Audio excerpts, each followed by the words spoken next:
هەندێکڵێن لە زیندان وە باس کراوە کە گویاچەکی کیمیاویان لەسەر تاقی کرابێتەوە 50 گەنجە کەسیان اعترافیان لەسەر هیچ هاوڕێکی خوان نەکردو لە زیندانیش.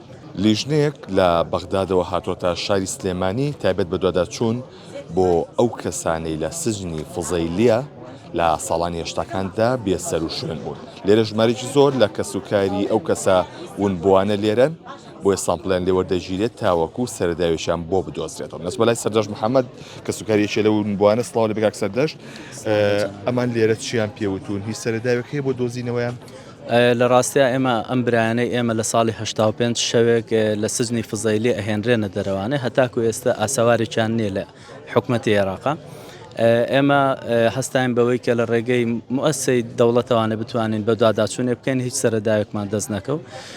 شخصی خۆم لە ڕێگەی جێگری سەرۆکی پەرلەمانی عێراق و هەندێک شخصەوانە لەوێ داوایەکم تەقدیم کرد کە ئاراستەی موسسەی شەهیدانیان کرد جەنابیان و دواتر موسسەی شەهیدان هەستان بە دروستکردنی فەریقێک یاخود لیژنەیەکی توبی نردیان بۆ سلێمانی بۆی کە سامپڵی خوێنمان لێوەربگیرێت.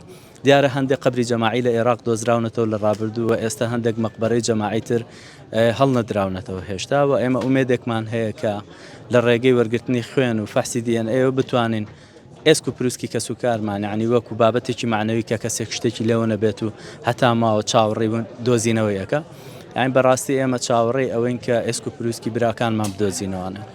چەند کەسن کە بێ سەر و شوێنن لەو زیندانیە؟ ئەم کەیسەکە ئەو شەوە هێنراونەتە دەرەوە لە سزنی فزەیلیە 50 کەسێکن.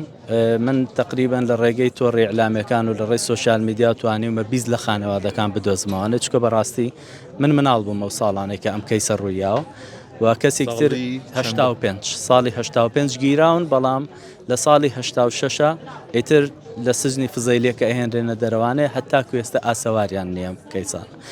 ڕەفیقەکانیان شتیان بۆ باسکردوون کە ئەو شەو لەگەڵیان بوون هەندێکەڵێن لە زیندان وە باس کراوە کە گویاچەکی کیمیاویان لەسەر تاقی کرابێتەوە پێش ساڵی 88 یعنی پێش پرۆسەی شەیدانی هەڵەبجە و کیمیا بارانکردنی هەڵەبجە هەندێکی تر باسی گۆڕی بە کۆمەڵەکەن ئێمە بە هیوان سەرەدایەکمان دەستکەوێت لەم کەیسە بەڕاستی.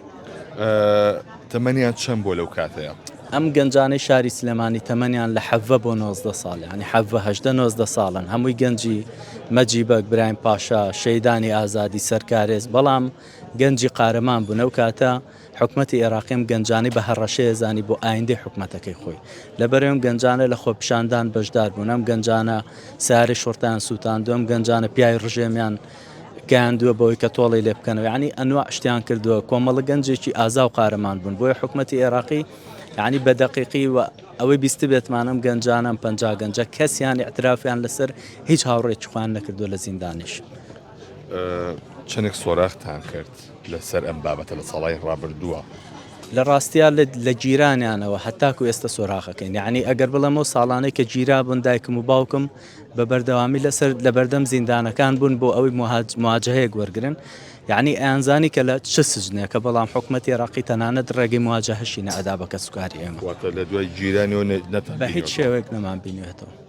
زۆر سپاس بۆ سەردەش محەممەد کەسوکاری یەشێک لەو قوتای قوربانیانە بەڵێ کە گوێبیستی بوون ئەمڕۆ لیژنەیەک لە بەغدا و هاتوۆتە ئێرە بۆەوەی کە سامپڵی کەسوکاری ئەو زیندانیانە وەربگرێت کە لە ساڵی 1950 گیراون و تا ئێستا بێسەر و شوێن بۆیە نزیکەی 40 ساڵە ئەمان لە چاوەڕوانی گەڕانەوەی کوڕەکانیانن تیایدا تەمەنیان گەورە بووە دایک و باوکەکان نەماون بەڵام هێشتا خوشک و برایەکانیان سەرقاڵی گەڕانن بە دوای جەستەی براکانیاندا.